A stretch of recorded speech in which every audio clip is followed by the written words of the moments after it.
आचार्य संतोषी जी हमें बताएंगे कि कैसे ये सब कुछ करना है। और हमारे साथ साक्षात देवी दुर्गा बाल स्वरूप में भी है। आज इसकी पूजा कैसे करनी चाहिए ये भी हम आपको बताएंगे, क्योंकि आपके घरों में भी आज वो जरूर आने वाली होंगी। ये सब कुछ हम जानेंगे, लेकिन सबसे पहले आचार्य जी से जान लेते हैं कि आज माँ सिद्धिदात्री का स्वरूप कैसा है। आचार्य जी दोस्तों देखिए, माँ सिद्धिदात्री का नाम कमला थी, अर्थात कमल के आसन पर आसीन है, विराजमान है, इसलिए इनको कमला नाम से भी हम सुसज्जित करते हैं, सुशोभित करते हैं।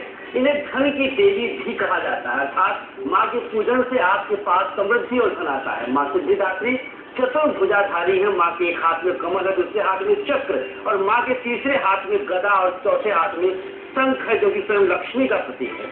सिंह इनकी सवारी है। कहीं कहीं पर एक कमल पर विराजमान भीत देखी जाती है।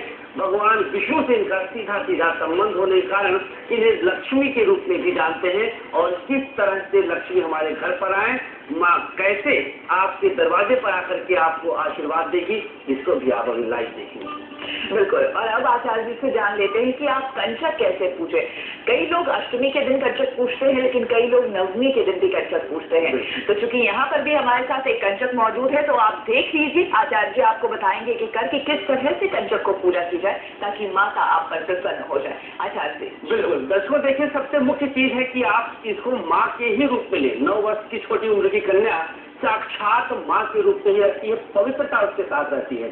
हमारे साथ भी एक छोटी सी बच्ची बची हुई है जो आज साक्षात माँ के रूप में आपकी टीवी स्क्रीन पर है। समझ जाइए कि माँ आपके दरवाजे में सीधे सीधे टीवी स्क्रीन से प्रवेश करने जा रही है। सिर्फ आपके अंदर वो भावना, वो श्रद्धा रहनी आवश्यक है। सबसे पहले जब कंचक आपके घर में माँ के स्वरूप में आए, तो आप उनके चरणों को सीधे सीधे थाली में आप देख सकते हैं, थाली में रखती हूँ। इसी तरह से यहाँ पर स्टूडियो में हम जल का प्रयोग नहीं कर रहे हैं दर्शकों, लेकिन आप मान करके चलें कि बिल्कुल ऐसे ही आपको करना है। ध्यान देना है, यहाँ पर तर्जनी उंगली का प्रयोग कम से कम हो, अर्थात ना रहे तो ज्यादा बेहतर है। तर्जनी उंगली को आप प्रत्येक तरह से बचा कर रखें। इसके बाद एक सूखे तौलिए से माँ के चरणों को आप पोछे, धीरे धीरे से सूखा तौलिया हो, यह भी कोरा होना चाहिए, बिल्कुल पवित्रता के साथ, सब कुछ नए रूप में होना चाहिए। अगर माताएं यहाँ पर अपने साड़ी को धारण किए हुई है, तो अपने साड़ी के आंचल से, पल्लू से भी उसको पोंछ सकती है। दूसरा इसके बाद फिर कार्य आता है कि जल का छिड़काव, गंगा जल का छिड़काव माँ के ऊपर करना होगा आपको। जल लेकर के लाल पुष्प से, अड़हुल से आप माँ के शरीर को धुले, अर्थात उनको स्नान के रूप में माने। इसके बाद तिलक की बारी आती है। माँ को स्नान कराया पुष्प से, अड़हुल के पुष्प से।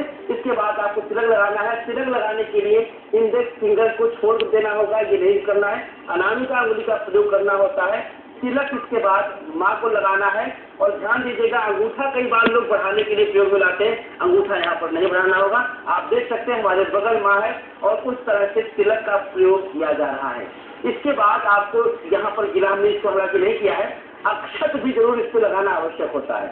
अक्षत अर्थात जो टूटा हुआ चावल ना हो, उसको हल्दी में रखने के बाद उसको माँ के मस्तक पर सुशोभित कराना होगा। इसके बाद आप पुष्पादि अर्पित करें माँ को, और माला का प्रयोग कर सकते हैं। माला आप देख सकते हैं, माला हमारे सामने रखा हुआ है। लाल पुष्प की माला, गुलाब के पुष्पों की माला, अड़हुल की माला, गेंदे की माला, अपनी श्रद्धा, अपनी सामर्थ्य, उसके अनुसार आपको माँ को पूजन करना है। और माला पहनाने के बाद फिर आती है बारी माँ के स्तर को ढकने की। उनको चूल्हे से ढक करके, कवर करके, बिल्कुल शुद्ध रूप में माँ का एक प्रतीक आपके दरवाजे पर आप देख सकते हैं। कितना शुद्ध और रमणीक का रूप लग रहा है, आपके सामने है। और बिल्कुल ठीक इसके पीछे माँ अष्टभुजा को भी आप देख रहे हैं। बिल्कुल यही रूप होना चाहिए। और इसके बाद फिर प्रेम से जो कुछ भगवान ने तुलसी दल दिया है, मौसमी फल हमारे सामने है, इसको आपको अर्पित करना होता है माँ के समक्ष। इसको आप अर्पित कर सकते हैं। जितनी प्राकृतिक चीजें आप माँ को अर्पित करेंगे, माँ उतनी ही ज्यादा आपसे प्रसन्न होगी, क्योंकि माँ खुद शक्ति स्वरूपा है। और अंततो गत्वा लास्ट में जो आपको करना होता है, वह सीधे आपको दक्षिणा देना है, द्रव्य देना है, अपनी शक्ति, अपनी सामर्थ्य, अपनी सुविधा के अनुसार। और फिर माँ को पूरी प्रसन्नता के साथ अश्रुपूर्ण नेत्रों से विदाई करना होता है कि हे माँ, अब तक आप हमारे घर पर 9 दिन रही हैं और अब आप अपने देवलोक को जा रही हैं, लेकिन जाते जाते आशीर्वाद छोड़ करके ही जाएं, जिससे हम दोबारा आपके पूजन के लिए तैयार हैं। तो इस तरह से कंचक की पूजा करनी है। और आज का दिन बहुत ही अहम दिन है, काफी महत्वपूर्ण दिन है, इसलिए ये भी आपको जान लेना होगा कि ये जो पूजा आप करेंगे शुभ मुहूर्त क्या हो, ये जान लेते हैं। आचार्य जी बताएं। बिल्कुल दर्शकों, देखिए जैसा कि प्रत्येक दिन हम बताएं आपको 3 समय बताते हैं, 3 संधि काल होती है हमारे भारतीय संस्कृति के अनुसार। प्रथम बेला जो होगी 7:40 से 8:10 तक, दोपहर की बेला है 12:20 से 1:35 तक, और मध्य रात्रि की अंतिम बेला जो नवरात्रि का अंतिम पल होगा 12:32 से 1:22 तक। इस समय आप महापूजन कर सकते हैं। बिल्कुल आचार्य जी, अब ये बता दीजिए कि पूजन सामग्री क्या हो और साथ ही साथ आज के दिन खास करके विधि क्या हो। बिल्कुल दर्शकों, जैसा कि अभी आपने विधि साक्षात देखा कि माँ के पूजन को हम कैसे पूरी तरह से कर सकते हैं। इसमें गुड़हल का पुष्प जरूर रखिएगा, आज गुलाब के सुगंध की अगरबत्ती, कलावा, कुमकुम, कपूर, रोली मोली, अक्षत, सुपारी, सुगंधित द्रव्य, दूर्वा आते हैं। सामान्यतया कुछ भी आप माँ को अर्पित करें, माँ स्वीकार करेंगी। अगर आप हो सके तो कमल के पत्ते पर खीर अर्पित करें। अगर ये है तो समझ जाइएगा साक्षात चमत्कार आपके सामने होगा।